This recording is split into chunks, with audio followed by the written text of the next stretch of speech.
पैर में बना पिया इधर आ तो जाना पिया उधर किया के बहुत ही ज्यादा सख्त चक्कर आया हुआ, आंधी आई हुई है, तूफान आया हुआ इलाके एरिया। सो अगर सूरत हाल देखो है, धूल कुकल सारी उड्री दा अपर आसमाना में चली गया और मैं अपने बाल सेट करना था, बाल मारे उड्री रहा था इधरों उधर जा रहे। ये इलाके एरिया की सूरत हाल देखी किनो है, इस धूल कुकल की वजह से बुटिया ही मारन होनी थी यार तबाही, चाहे वो साए वाले बूटे है तो चाहे फल वाले बूटे है, उन्होंने बच्ची कुछ भी नहीं रहा। आ दफ सही मिली है मौकड़ी, एक मौकड़ी ए टठी है, एक ए टठी है, और काफ़ी ज़्यादा टठियां हो सन जड़ियाँ असा की लभी नहीं रही, एक अंदर टट्ठी ने ये तरह असा कि इतों मिली और काफ़ी ज़्यादा मौकड़ियाँ टट्ठियां। अगर ये मौकड़ियाँ अंबा के बूटियां लगियां रही सन किलो किलो ना एक अंब होया। इस वेले ये पाना अंब है, एक आंधी तूफान की वजह से भी हज़ारा ही नुकसान ही होया, लखा ही नुकसान हो गया। अंबा के बूटे नाल कुछ भी नहीं रहा, इस नाल जितना फल लगा सी और सारा नीचा टेक गया और तबाह हो गया। इस तक की हो गया कितने ज़्यादा अंब इस अंबा के बूटे नाल टट्ठे।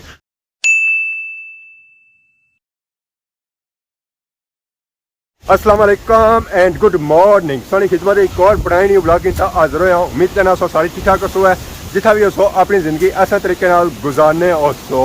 पैर में बना पिया इधर आ तो जाना पिया उधर किया के बहुत ही ज्यादा सख्त चक्कर आया हुआ, आंधी आई हुई है, तूफान आया हुआ, जिससे अगर खलिया जा ही नहीं रहा और मैं अपने बाल सेट करना था, बाल मारे उड़ रहा था इधरों उधर जा रहे। बहुत ही सख्त आंधी तूफान आया और इलाके एरिया सो अगर सूरत हाल देखो है, धूल कुकल सारी उड्री दा अपर आसमाना में चली गया और आसमाना रंग भी बिल्कुल पीला जद हो गया। इस धूल कुकल की वजह से बुटिया ही मारन होनी थी यार तबाही, चाहे वो साए वाले बूटे है तो चाहे फल वाले बूटे है, उन्होंने बच्ची कुछ भी नहीं रहा। पत्थर टेक रहे नीचा और इन्होंने जब फल लगा हुआ वो भी नीचा टेक रहा। माल्टे का बूटा और शातू का बूटा और नींबू का बूटा है, ये बाकी छामा ने बूटे इतना सूरत हाल देखी कि किस जोर नाल चक्कर हो रहा और ये बिल्कुल दोहरे हो गए चक्कर ने जोर की वजह से। बुटिया की सूरत हाल वेखी कि आंधी तूफान की वजह से बुटिया की सूरत हाल क्या होगी है। ये बूटे कुछ कमा ने नहीं रहे, ना छमा जुगे रहे तो ना ही फल जुगे रहे। जैसा ही आंधी तूफान अच्छा चक्कर अच्छा इलाके एरिया के डंगर आई जाने जड्डी ने बूटे थले चढ़ा करने वास्ते पूरे इलाके एरिया की गईयां इतना आई गई नीचा जड्डी ने बूटे थले चढ़ा करने वास्ते। ये इलाके एरिया की सूरत हाल देखी कि है, दूर खुकल उड्री ना तो सारी अपर आसमाना चली गया चखाड़ की वजह से।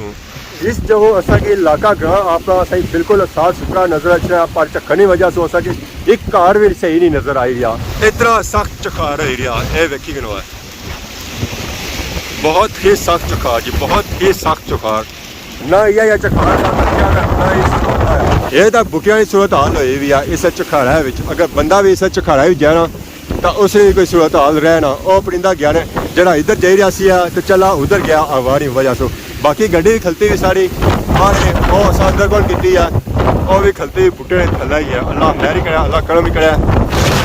ठीक है। सारी गड्डी भी ठीक ठीक ही रही है,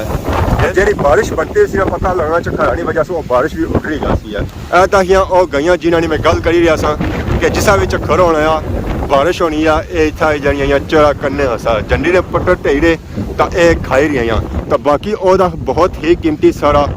अंबा का बूटा आ, जिस अंब लगे सन बाकियां लगी उस पता चल रहा है कि चक्कर की वजह से वो भी नीचा टेक गया उस सही पता ही है देसी अंबा का टेस्ट अपना ही होना है। पर जिस हिसाब से चखाड़ झुली रहा तो अंबा में सत्यानाश हो गया उस ना सिर्फ अंबा ना होया उसी बल्कि मलोका का बूटा सी, माठिया का बूटा सी, अमरूदा का बूटा सी, आरवा का बूटा सी, उन्होंने भी तबाही मारन की उसी है। कि किस हिसाब से झोला खाई रहे बूटे तो जहर इन्होंने जब फल लगा उसी वो भी नीचा टेक गया उसी है। अंबे ने बूटिया माखियां लगियां उसने बड़िया तगड़िया तगड़िया और महीने में माखियां पक्की जाने वाली जिन्ना कि असा खावा और जिस हिसाब से चक्कर झुली रहा तो पता लगना फल सारा जाया ही उसी है। क्या हाल है, ठीक हो सर? ठीक है, पैदल कट टुड़िया करो है, जिस हिसाब से चक्कर आया उन्होंने उड्री ना जाओ है, पैर पक्के करने अगर गाँव उड्रन की बड़ी औखी काबू की रसा भाई है। हाँ हाँ बाकी आप जुलने चेक करने क्या सूरत हाल है बूटिया की कि जिस हिसाब से चक्कर झुली लिया तो पता लगना फल सारा जाया ही हो गया उसी है। अपर तो असा औखे सुखे चढ़े आ दफ सही मिली है मौकड़ी, एक मौकड़ी ए टठी है, एक ए टठी है और काफ़ी ज़्यादा टट्ठियां हो सन ਜਿਹੜੀਆਂ ਅਸਾਂਗੀ ਲੱਭੀ ਨਹੀਂ ਰਹੀਆਂ ਤਾਂ ਇੱਕ ਇਹਦਾ ਅੰਦਰ ਟੱਠੀ ਨੇ ਇਹ ਤਰ੍ਹਾਂ ਅਸਾਂਗੀ ਇੱਥੋਂ ਮਿਲੀਆਂ ਹੋਰ ਕਾਫੀ ਜ਼ਿਆਦਾ ਮੌਕੀਆਂ ਟੱਠੀਆਂ ਅੰਬਾਂ ਨਾਲ ਅਗਰ ਇਹ ਮੌਕੀਆਂ ਅੰਬਾਂ ਦੇ ਬੂਟਿਆਂ ਲੱਗੀਆਂ ਰਹਿਣੀਆਂ ਸਨ ਤਾਂ ਕਿਲੋ ਨਾ ਇੱਕ ਅੰਬ ਹੋਇਆ ਇਸ ਵੇਲੇ ਇਹ ਪਾਣਾ ਅੰਬ ਹੈ ਇੱਕ ਇਹ ਤਾਂ ਕੋਈ ਐਸਾ कि कितनी बढ़िया ये मौकड़ियाँ हुई और इस अंबे की सब पेवन कराया है ताकि इस नाल अच्छा अंब लगा और इस खाने की वजह से बहुत ही बड़ा नुकसान हो गया अंबे विच भी मौकड़ी टट्ठी है काफ़ी ज़्यादा अंब टट्ठे और ज़ाया हुए इस खाने की वजह से अंब टट्ठे और काफ़ी ज़्यादा अंब टट्ठे अस्पताल देखी कि किस जोर नाल ये चक्कर आई रहा इस झक्खर ने अगे ये बूटे नहीं खली सकने तो असा किसा खलते ना ये सोचो है बहुत तेज जोर नाल झक्खर हो रही है जी बहुत तेज जोर नाल झक्खर हो रही है जितनी तो बाहर की जाना वो काट है और भी काफ़ी ज़्यादा अंब टट्ठे इस अंबा ने बूटे नालों नीचे है ना सिर्फ वो टट्ठे और भी काफ़ी ज़्यादा टट्ठे जेह्ड़े असां तकी रहे हैं इत्थै असां की नज़र भी आई रहे इत्थै हुण मैं तक्या सी एक होर अंब टट्ठा सी वो भी असां हुण लोड़ी रहे हैं कि कुसा टट्ठा आ ते एह्दा टट्ठा एक अंब एक हम टट्ठाया ये दो अमित टट्ठे झक्खरा की वजह से भी टट्ठे ना सिर्फ ये टट्ठे एक हम टट्ठाया और ये सारे अंब टट्ठे इस झक्खर की वजह से झक्खर भी कोई नॉर्मल नहीं हो रहा बहुत ही सख्त हो रहा ये हूँ मसे टट्ठे हूँ मैं इधर फिरी गया था ये अम्ब इतना कौन सन है तो हूँ जाए झक्खर आया ना उसकी वजह से सारे अम्ब टट्ठे एक टट्ठाया एक टट्ठाया तो दो ऐदा हम टट्ठे ये 405 में जेह्ड़े अंब चाहे ना 1 किलो ने तो बाकी और जेह्ड़े अंब टट्ठे ना वो भी अगर मैं चाहना तो वो भी किलो सू ज्यादा हो जाने आंधी तूफान की वजह से भी ज़्यादा ही नुकसान नहीं होया लखा ही नुकसान हो गया अंबां ने बूटे नाल कुछ भी नहीं रहा इसने नाल जितना फल लगा सी वो सारा नीचा टेक गया और तबाह हो गया और इस वेला पकना भी नहीं है कियां के सकड़ी या इसकी कच्ची है इस समय तक कितने ज्यादा अंब इस अंबा ने बूटे नाल टट्ठे ना सिर्फ ये अंब टट्ठे और ये काफी ज्यादा अंब टट्ठे और काफी ज्यादा अंब टट्ठे इस अंबा ने बूटे ने नीचा जेरे असां चाय कोनी एक उठा नहीं रहा और चखा की साइड ले रहा उदा खलन नहीं सी होना सो मैं इस वजह से नीचा टली आया इन अंबां के साइड इकट्ठा किया नहीं चासा ये है कि इन्होंने चटनी बनी जैसी तो बाकी पकाने के काबिल कड़ियां भी लेना शुरू हो गई चखाया नाल बारिशा तो नेरी बई और सारी दुआ भी है कि बारिश हो जाए और 2-4 दिहाड़े सोखे गुजरी जान क्योंकि गर्मी काफी ज्यादा हुई भी है अगर बारिश हो गई तो 2-4 दिहाड़े सोखे गुजरी जा सन चक्कर का रोज ही होना है और चक्कर की वजह से बारिश सारी गुजरी जानी ये बूटियां सौ सूरत हाल तक किनो है कि किसा बूटे झोला खाई रहे तो डर ये लाना कि बूटे भजी ना जाना है सही पता ही है जैसा कि बूटे बड़े औखे तैयार होने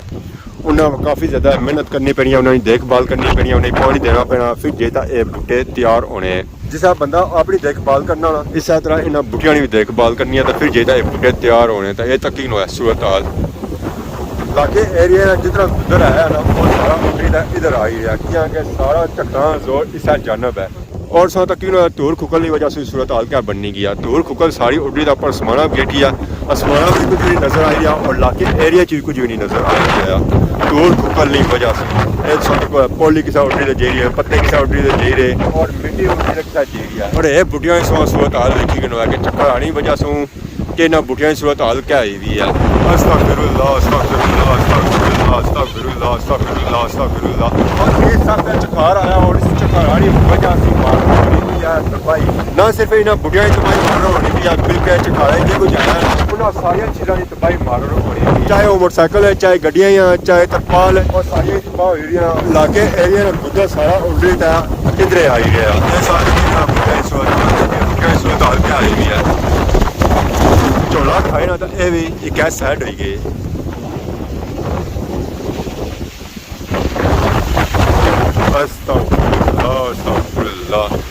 असां पगा नहीं मारो होनी पी तो चाहे वो माल्टा है चाहे अंबा का बूटा है चाहे मलोका का बूटा है चाहे सेबा का बूटा है चाहे आरवा का बूटा है चाहे अमरूदा का बूटा है जितने बूटे आए ना वो सारे तबाह होने पे और ना सिर्फ फलों के बूटे तबाह हो रहे बल्कि छोटे बूटे भी तबाह हो रहे इन्होंने भी तबाही मारो होनी पी और इन्होंने टाले जितने आए ना पंजीरा तो नीचे आई रहे पत्ता इन्होंने भरिया गोनिया पत्ता तो सारे उखड़ी गए बूटे भी लुंडे हो गए चक्खा आने की वजह से इन्होंने ऊपर पत्थर एक नहीं रहा बुटियां सत्यानाश हो गया ग्राम महल्ले में जितने छापर आए ना वो आई गए गलियां और उड्डी का पर समाना च भी जाई रहे कुछ तो नाल ही बारिश स्टार्ट हो गई मोटिया मोटिया कणियां ढेरियां और पा नहीं एक कणी ढेर रही है पता ही है चलना कि जीनी चीज मोड़ हो जाती है झक्खरा की वजह से एक कणियां होर जोर नाल ढेरियां दस्ती आधा जगह सिजी गया 2 मिनटा में तकनियां और इतनी जोर नाल बारिश एरिया इतनी प्रैशर नाल एरिया के कणी जे तां ओह ढेणी पिया ओ पिछा सौ तक किले उस वे दीवारां नाल जगह बिल्कुल सुक्की हुई आ उस तो दूर जे तां इकड़ियां ढेरियां क्योंकि चखार चली रहा चखारानी वजह से उठा ओकड़ियां को ढेरियां उस तो दूर ढेरियां और तकनियां आधा बारिश स्टार्ट हो गई और गली चों पानी रुना शुरू हो गया। सो मतलब कि बारिश भी नॉर्मली लगी है, बहुत ही जोरा नहीं लगी है। तो ऐसा ही दुआई है कि बारिश अच्छी खासी हो जाए ताकि गर्मी ना जा जोर है ना और टुटी जा और 2-4 दिहाड़े सोखे गुजर जाना। चखार भी उस तरह चुली रहा जिस पहले चुली रहा से बल्कि उससे ज़्यादा चुली रहा और बड़ी तेज़ बारिश लगी हुई है। इस बादशाह की सूरत हाल तक की नो और आंधी तूफान की सूरत हाल तक की नो कि किस जोर नाल बारिश हो रही है। बहुत ही सख्त बारिश हो रही है, बहुत ही सख्त बारिश हो रही है। दीवारा नाल बिल्कुल बारिश होनी इतों सा तक तो जगह बिल्कुल सुकी है पर इतों ही 2 कदम अगे जाओ तो उतों पानी रुड़ी तो बाड़ियां जा रहा है। सूरत हाल इतना बनती भी है और ये सारी सूरत हाल बनती है चखाड़ा की वजह से। यह चक्कर परनाले होना शुरू हो गए दीवारा सुकी है पर परनाले और बारिश भी नॉर्मली लगी है, बहुत ही तेज़ बारिश लगी हुई है। इतनी तेज़ बारिश लगी हुई है कि बादशाह की साइड मुँह भी नहीं सीधा होना पाया। हमारे मुँह से अंदाजा कई किलो है और 1200 अंदाजा कई किलो की क्या बनती हुई है। एक बारिश लगी हुई है और उसने नाल बहुत ही तेज़ चखार भी लगी है। इसे चखार और बारिश होनी ना तो जो प्रकार पहने ना बादशाह ने वो बहुत ही सख्त पहने। घंटा कोई चक्कर लगा रहा उस तो बाद मौसम साफ हो गया, बारिश खली गई है। तो बारिश कुदरा उधर फिरी गई है तो जैसे चक्कर खलता तो बिजली वापस आएगी है। बाकी इंसान इजाजत इस बानी खिदमत इस तरह नई वीडियो के ताज़र तब तक दोस्तों इजाजत फी मान अल्लाह खुदा हाफिज़।